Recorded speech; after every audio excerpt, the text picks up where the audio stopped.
한국GM 군산공장에서 해고된 비정규직 200여 명이 정부와 전라북도에 대책 마련을 촉구했습니다. 공공시설 운영을 민간에 위탁하는 과정에서 잡음이 끊이지 않고 있습니다. 원인을 취재했습니다.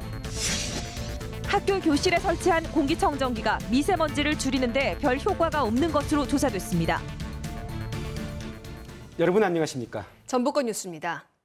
한국GM이 이번 주에 신차 배정과 차입금 만기라는 중대 고비를 맞게 돼 신라같이 남아있는 희망인 군산공장 회생 여부가 사실상 판가름 날 전망입니다. GM이 어떤 결정을 내리느냐에 따라 군산공장 폐쇄 여부가 확정되기 때문에 전북 지역에 관심이 쏠리고 있습니다. 한국GM 군산공장에서 비정규직으로 일하던 200여 명은 이미 한 달 전에 해고를 통보받았는데요. 생계가 막막하지만 정부나 전라북도가 이들 비정규직을 위해 내놓은 대책은 아무것도 없습니다. 오중호 기자입니다. 지난 7년간 한국GM에서 비정규직으로 일한 김모 씨는 한 달 전 갑자기 해고 통지를 받았습니다. 팔순 노모에 처자식까지 생각하면 당장 살 길이 막막합니다. 달리 할 게 있겠습니까? 어떻게 막노동이라도 나가야지. 그렇지 않으면 생계가 당장 위협받는데. 비정규직 해고 노동자들이 전라북도를 찾았습니다. 왜 소상공인과 협력업체에만 1,600억 원을 지원하고 자신들은 외면하는지 따졌습니다. 보건복지부 거기에 긴급 제한 그게 있더라고요. 이게 또 실업급여를 받으면 전혀 받을 수도 없고 자기가 집 한 채, 차 한 대 있으면 아예 해당 사항이 없다고 합니다. 또 막 중앙부처에서 온다는 게 이제 협력업체, 이게 기업 위주라는 거에 대해서 안타깝죠. 재취업 교육 효과에 대해서도 의문을 제기했습니다. 현대조선소 철수하면서 그때 남아있는 사람들이 전부 다 비정규직들이거든요. 그때 그만둔 사람들을 몇 분 만났어요. 노동부에서 지원해주는 거 교육 아무런 실효가 없답니다. 같은 일을 하면서도 차별받아온 비정규직. 새만금 농지 임대나 다른 기업 우선 고용 등도 요구했지만 한계가 많은 전라북도로서는 뾰족한 답을 내놓지 못했습니다. KBS 뉴스 오중호입니다. 지난 5년 동안 한국GM의 누적 적자는 2조 원에서 최대 3조 원에 달합니다. GM 본사는 한국의 높은 임금이 적자의 주요 원인이라고 얘기하고 있는 반면 노조는 경영진 책임이 훨씬 크다는 입장인데 어떤 주장이 맞는 걸까요? 한주연 기자가 취재했습니다. 8,670만 원. 한국자동차산업협회가 공개한 한국GM 근로자의 평균 연봉입니다. 독일 아우디, 폭스바겐과 비교해 인건비는 높으면서 경쟁력은 낮다는 비판이 계속됐는데요. 많은 전문가가 한국GM 문제를 진단하면서 이 고임금 저효율 구조를 개선해야 한다고 말합니다. 고비용 저생산 구조에 대한 부분들은 계속 지적되어 왔던 부분이기 때문에 이런 부분들은 선진국 수준으로 낮추고 효율성도 높여줘야 되는 의미를 갖고 있습니다. 노조의 입장은 어떨까요? 일단 평균 연봉이 어떤 자료를 근거로 나왔는지 의문을 제기합니다. 끊임없이 일감을 요구했는데도 사측은 임금 인상과 성과금으로 떼어왔다고 주장합니다. 군산공장의 경우 가동률이 뚝 떨어져 임금 인상에도 불구하고 실제로 받는 돈은 더 적어졌다고 말합니다.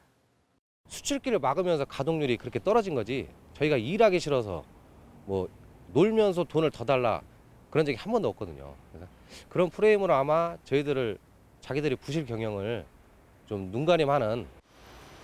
국내 완성차 업계의 임금 수준도 궁금한데요.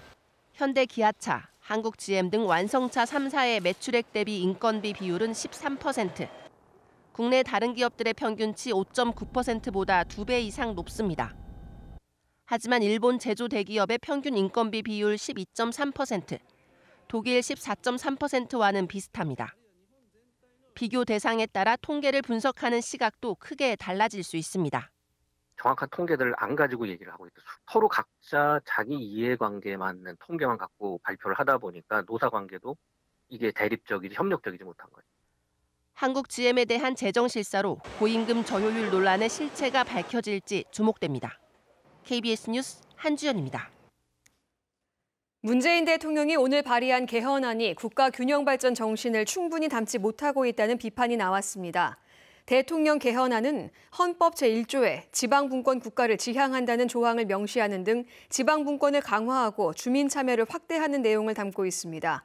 하지만 자치 입법권을 지나치게 제한하고 지방 간 재정 격차를 보완하기 위한 국가 균형 발전 조항이 부실하다는 지적을 받고 있습니다. 지방자치단체가 상하수도나 복지관 같은 공공시설 운영을 민간에 위탁하는 일이 늘면서 특혜 시비가 끊이지 않고 있습니다. 소중한 세금이 엉뚱한 곳으로 새지 않도록 제도 보완이 필요합니다. 유진휘 기자입니다.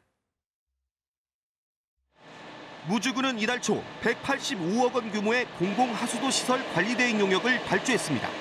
오폐수 처리 시설 운영을 민간업체에 위탁하기 위한 절차인데 평가위원 구성을 놓고 공고 당시부터 특정 업체에 밀어주기라는 말이 나돌았습니다.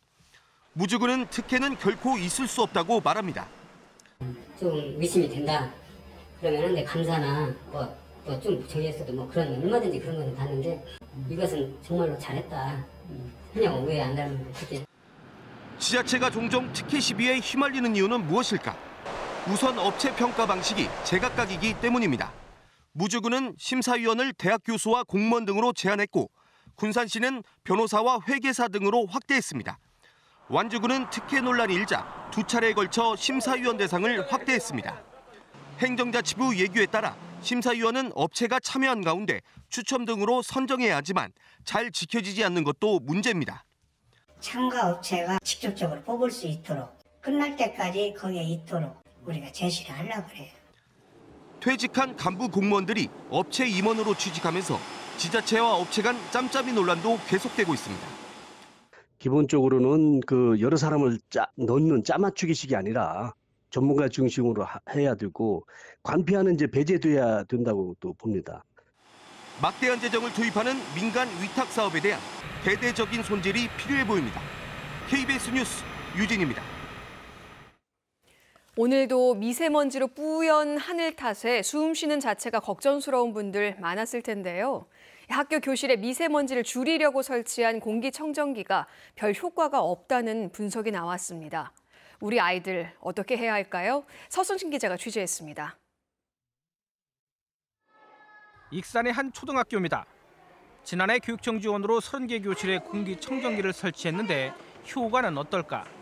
큰 차이는 제가 느낀다라고 스스로 느낀다고는 생각하는데 어찌됐든 없는 것보다는 켜놓고 하면은 공기청정이 되고 있다라는 심리적 안정 그게 있는 것 같아요.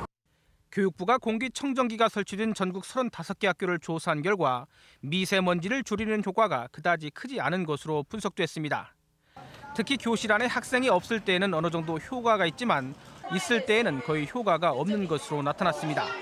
애들이 움직이면서 나오는 먼지량의 대부분이거든요. 그렇기 때문에 청정기가 계속 돌아가도 계속 먼지는 발생하게 되고.